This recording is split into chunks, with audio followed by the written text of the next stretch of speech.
Assalamualaikum warahmatullahi wabarakatuh. Perkenalkan, nama saya Ar-Rahman dengan NIM 2120603108, kelas SPS 3, Prodi Perbankan Syariah, Fakultas Ekonomi dan Bisnis Islam. Baiklah, pada kesempatan kali ini saya akan menjelaskan materi akuntansi perusahaan dagang.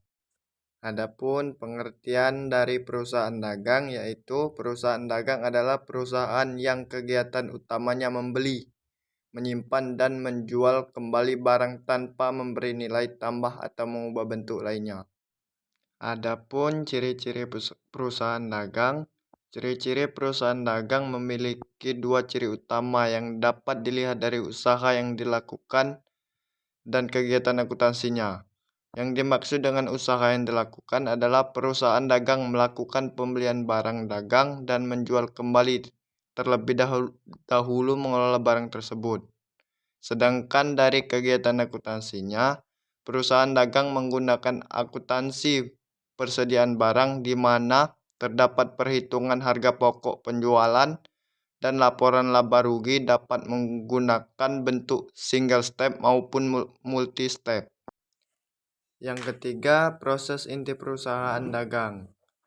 Perusahaan memiliki proses ini yang sangat berbeda dengan perusahaan non-dagang. Proses inti perusahaan dagang adalah sebagai berikut. Yang pertama, pembelian.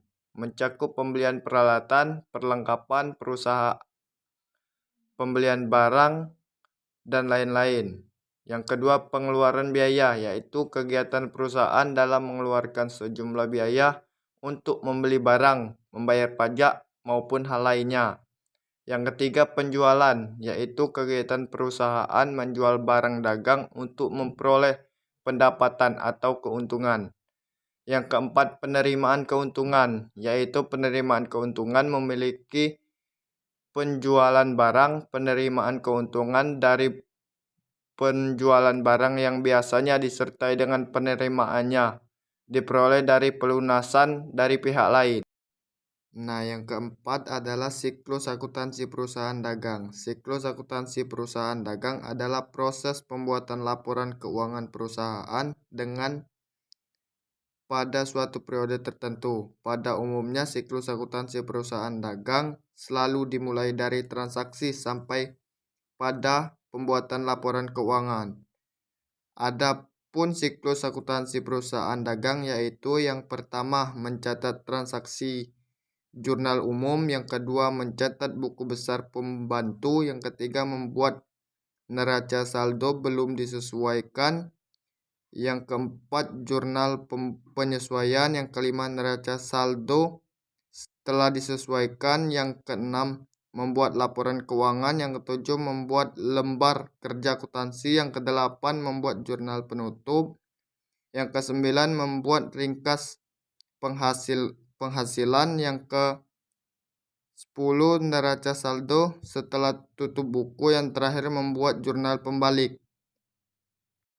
Nah, adapun kesimpulan dari penjelasan yang saya jelaskan tadi yaitu akuntansi perusahaan dagang adalah kegiatan dagang untuk membeli dan menjual barang tanpa harus mengelola atau mengubah barang tersebut.